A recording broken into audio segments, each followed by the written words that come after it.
All right, so this is my um, new look. No beard, shaved the hair off. Getting made fun of at work as a manager and everything for a bunch of guys and all. It's just not exactly fun. So anyway, I think I'm probably gonna growing the hair back out and probably the beard. But I just had to try something different. So anyway, this is for season 2, episode 5. The review for Outlander. So I can just go real quick through the episode itself.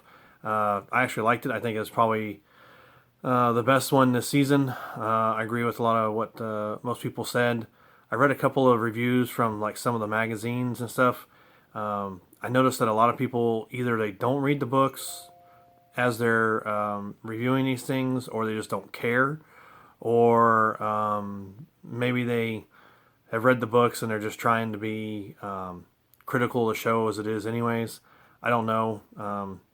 Regardless, I thought it was a really good episode, and I like the way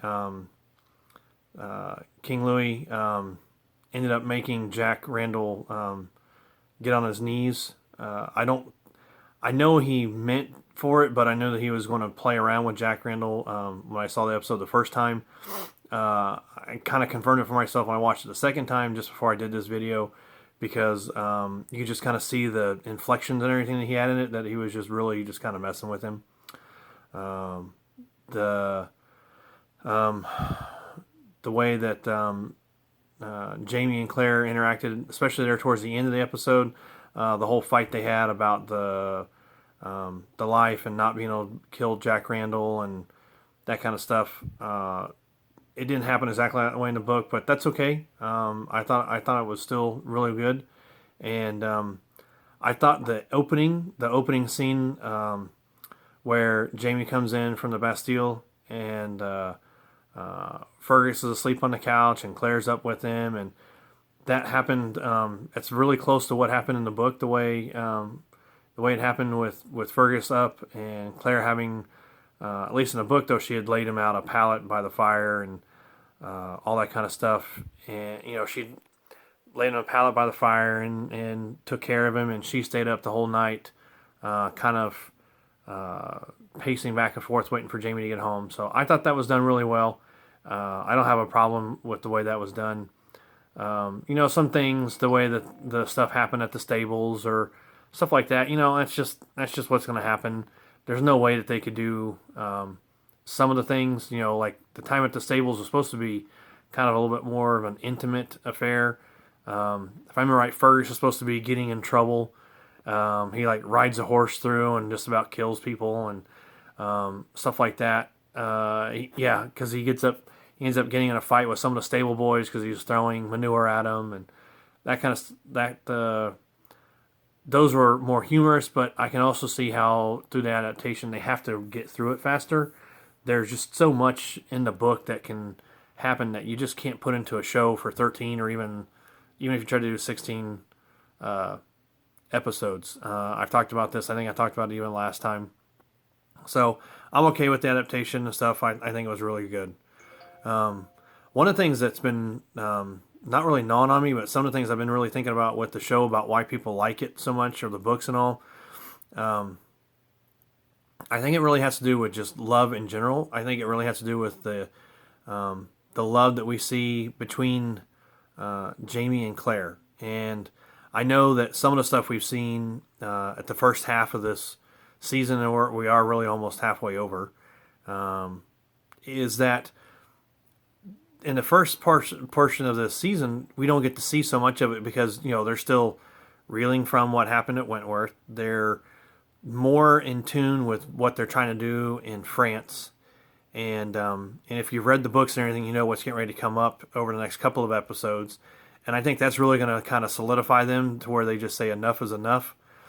And they come back to the Jamie and Claire that we love. I think to me, the reason everybody really likes us so much is that Diana has done such a good job of capturing what we want out of a relationship, what we want out of a a love affair with our husbands and our wives, and what we want to happen in our daily lives. You know, I don't know how many of you watch this, how many of you have read the Bible and have read, especially the New Testament and stuff, but I believe it was in Ephesians where Paul tells husbands to love their wives as Christ loved the church, and then wives, obey your husbands as though obeying Christ. I'm a little off there, probably. But I've always taken it very much to heart about where Paul told the husbands to love their wives as Christ loved the church. And I'm going to get a little preachy when I say that husbands are supposed to sacrifice themselves for their wives, for their families. As Christians, we believe that Christ loved us. We are His church. We are His bride. And as such, He sacrificed Himself for us. So we as husbands are supposed to sacrifice ourselves for our wives. I'm not saying that I'm anywhere near what Diana shows in the books, the way Jamie does for Claire. But I also see that Claire, when it really comes down to it, she really does a good job of deferring and obeying Jamie. Later on in the later books and stuff, and this is probably a little bit of a spoiler if you haven't read it, but when you read stuff like, Voyager, maybe not so much. She's still trying to learn again with him, but you get into like the Fiery Cross or Echo or Abosa or Moby and stuff. You really see Claire start to really that she and Jamie really get that whole love affair, and they get that whole really deep love between each other, and in this sense where they're able to lean on each other, and they're able to give of themselves to each other. And I'm not talking sexually. I just mean the way they love each other. And I think that's what draws us all into this. Is it's not just the sheer pageantry of the French court or the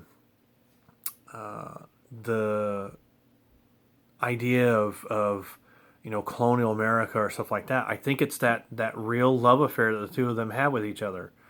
I like to say that I love my wife as Christ loves His church, and I try to do that all the time. And I'm not anywhere near as successful as I'd like to be, but I think wanting to do that, I think when we see if husbands and wives would really do that with each other, I think we would see all of us have a much happier life.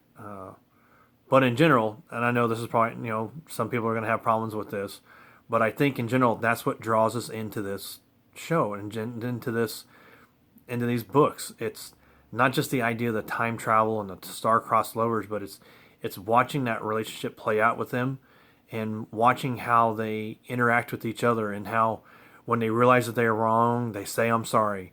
In the last episode, when Claire comes to Jamie and on the daybed, and they have essentially makeup sex, but they make love on the bed, on the daybed and stuff.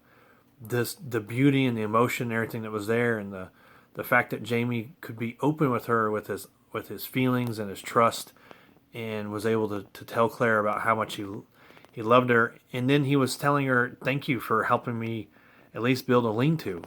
And it's really cool because we see in the later books and all how she's helped him rebuild his fortress, and about who he is, and he learns about, he relearns who he is. And I think he does the same thing for her. So this is a 9-minute video, and I know some people are going to like it, some people aren't going to like it. I'm going to have a lot of discussions with it and everything, which is fine, because that's what I like so much about the groups that I post this in, and that someone like Corey Kelly posted in, because I get to see and hear all the different opinions, and tells me whether I'm on track or whether I'm just being stupid.